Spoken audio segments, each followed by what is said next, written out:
Hey there, Coach Patrick here, Endurance Nation, talking to you today about triathlon bike execution and the three things that you need to know to make sure you have a fantastic bike. Let me tell you a story. Let me tell you a story about Coach Patrick and his first Ironman bike race, getting down Ironman Florida 2001, if you can count back that far, and not really knowing what I was getting into and being really excited to bike. I've been training on my own. I found one route that I rode every weekend, and I just rode a little further every weekend until I got up to 112. In fact, I remember the first time I did a century, I came back, I literally left my bike. I saw a pizzeria across the road. I just got off my bike on this side of the road, walked directly across the street, like left my triathlon bike leaned up against a storefront, and just went inside and bought a Dr. Pepper because I could swear I didn't even like Dr. Pepper. I could smell Dr. Pepper when I was riding my bike. I was like, I'm so hurting right now. So I was so excited to be there on race day. I felt professional. Getting ready to do this big event there with a friend. Like, let's do this, right? Okay, let's go. Got out there and rode the bike, and had a pretty decent bike split. I think I went 5:30 something. No idea. My first bike race, didn't know. I was pretty fit from college from being a rower. But here's the problem. When I got to the end of the bike, I realized that I hadn't stopped. And every other bike ride I'd done, I'd stopped. Traffic lights, brake stops, gas stations, and you name it, whatever, I stopped. And so what happened when young Coach Patrick got back into transition? I couldn't stand up. Like I got off my bike, I couldn't stand up. My back was like locked up. Like I was literally spent all the transition like hunched over, and the first couple miles as well in a tough spot. In fact, I had to tie my shoes at like mile 3 because I did a bad job in transition. I had to ask a kid to help me out because I couldn't actually reach my shoe. Yeah, I put my foot up on top of something. I still couldn't really reach my shoe because I couldn't bend over. I had made the number one rookie mistake, which is that I expected to do something on race day that I had never done in training, and I blew myself up. So today we are going to unblow upify you and make sure that you have a fantastic race in your next long course or any distance of triathlon. Okay. So rule number one inside Endurance Station is that there's no such thing as a good bike followed by a bad run. In other words, the bicycle is the delivery system, the vehicle, the mechanism that brings you to the run and sets you up to have a good run. So all of the decisions that we're making on the bike are predicated on, is this going to help me or hinder me for my run? Okay, that's the number one do no harm rule. And what most triathletes do when they get on that bike, they're so happy that they've gotten out of the swim. They can now talk and yell and move around and stuff and go really, really fast. That's their jam. Maybe even catch some of those faster swimmers. They get on that bike and they start racing a bike, but not racing a bike like a bike racer would, because bike racers would draft and be smart and be cheesy, but work when they needed to work and not work. No, triathletes just go out like it's like a time trial and they just start racing from the get go, and they don't stop racing until they run out of energy. Problem is, the majority of us run out of energy long before the course is done with this business with us. And if you put yourself in that kind of position, you're going to have an absolutely horrible run. You'll be walking, holding hands, talking to other people, sharing all the great stories about this amazing bike split you had until all of a sudden you didn't. Okay. So within that context of understanding that everything that happens on the bike is really to set up your run, here are three things that I think are really important for you to think about. Okay. Number one, cycling nutrition. Like the nutrition that you eat on the bike is everything that's going to power you not only through the bike, but also through the run as well. It takes a while for that digestive tract to run.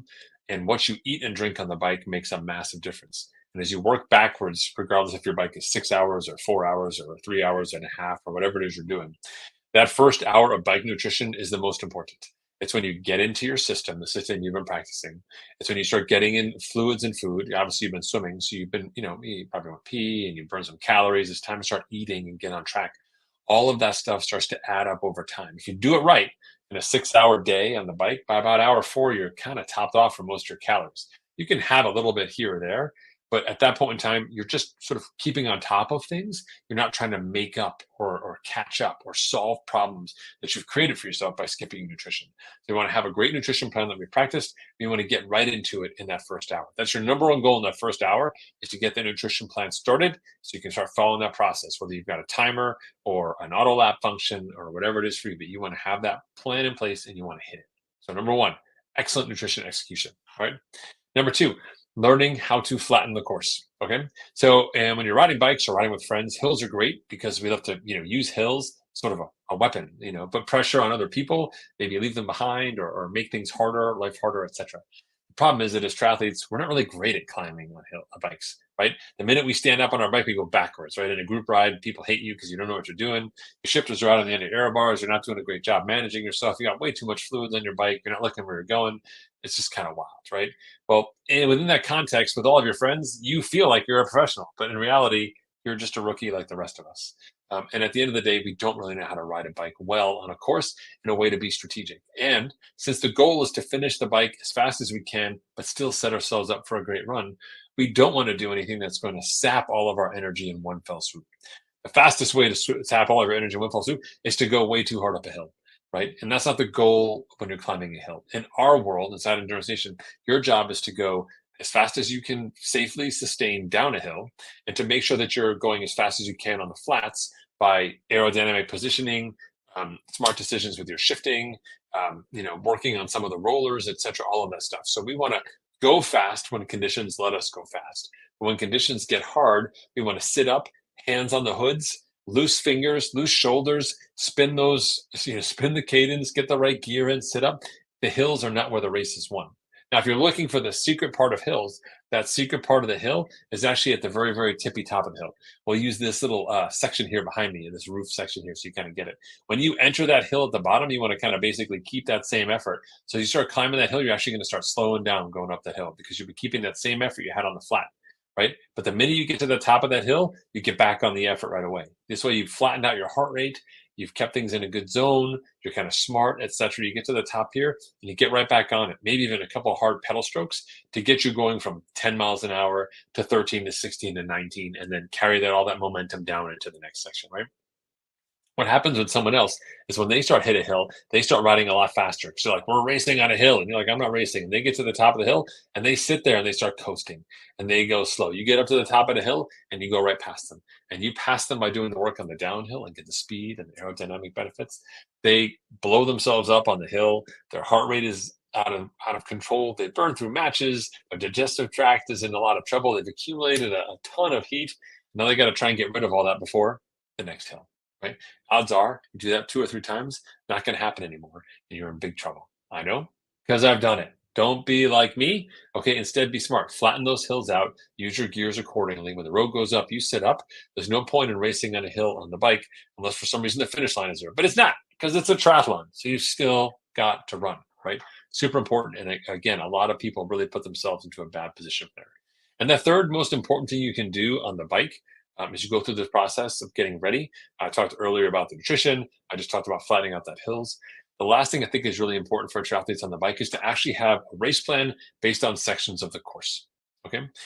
So if you take your course, most Ironman races are like, say, 2 loops for the most part. So if you can break that loop up into like 2 or 3 key sections, you can do those 2 or 3 key sections twice. And you know when things are getting hard and where you need to be cautious and where the places of opportunity lie. But having that plan actually gives you a job to do at certain periods of the race. Otherwise, left to your own devices, your mind starts to wander. But between the swim and the bike, you could be out there for 6, 7, 8 hours, right? And who knows what's going through your mind, but you're certainly not thinking about nutrition. You're certainly not thinking about finding free speed. And you're certainly not thinking about setting yourself up for the run. Your mind's kind of wandering around. So the structure of breaking up the race course actually gives you a job to do at critical sections. It's fairly easy to do when you break out a race course and kind of look at the different types of terrain, but it's something we do inside Endurance Nation all the time when we go through and create race plans and help athletes practice those race plans in their training sessions so that by the time it gets to race day, they've already done 2 race simulations.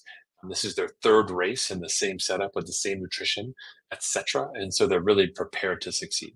So those are the 3 things I want you to think about when you're getting into triathlon bike execution.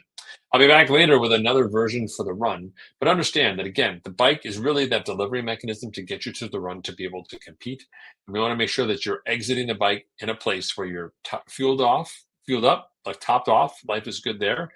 You're in a great condition mentally in terms of having not only your blood sugar high, but you're anticipating the run because you've been riding within yourself. And so you have relatively good status with your RPE, and that you're functionally ready to run because you've got the fitness, you've done all the work beforehand, so you're ready to go. So once you kind of have all those different elements in place, it's really a lot easier to start focusing on the run and having a great run. Problem that most people have is that they're so excited about running that they don't think about what they're doing now. They lose sight of the now. They don't have a process. We've covered today for you is some of those process elements for having a great bike. You've got questions, comments, feedback, thoughts, be sure to leave comments on the video. I'll be happy to help you out. Otherwise, be sure to check out our free race execution course. It's an email course you sign up for with your email address. We'll send it to you in a couple of modules. You get a sense of how to walk through it and prepare yourself using our 4 keys of race execution framework as a tool to help you out. All right. Thanks. Best of luck to you. I'll talk to you soon. Be well.